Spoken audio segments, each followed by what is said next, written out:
I've been working at the University of Nottingham for almost 7 years, and I've seen really the thing that impressed me most has been the dramatic change. Young students from a university and from the local community start up companies.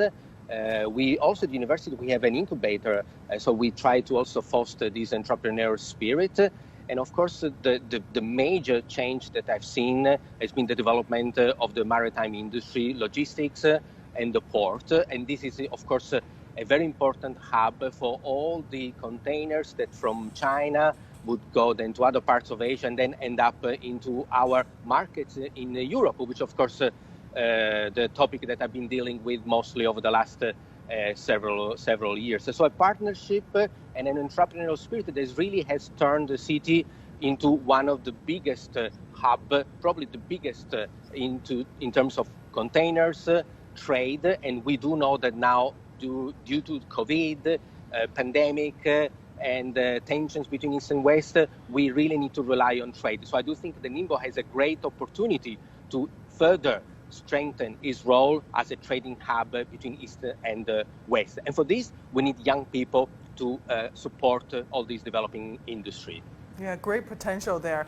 What about challenges? Indeed. What have you observed in terms of challenges for doing business in the city?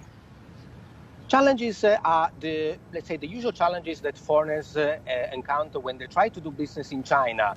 On one side, they need, and I always tell my foreign friends, they need to learn a little bit more about the legal, industrial, and competitive environment, because we know the dynamics are so changing. In a way, the very success and the very fast development of China economy creates some opportunities, because, of course, the growth is there, and the foreign company do want to invest in Ningbo. On the other hand, the fast changes requires that they keep updated continuously with changing law, facilities, tax shield, incentives, and so on. So, the challenge is the very success and the very fast improvement in the business environment that requires foreigners to keep on learning about this, and that's really what we're here to help them do.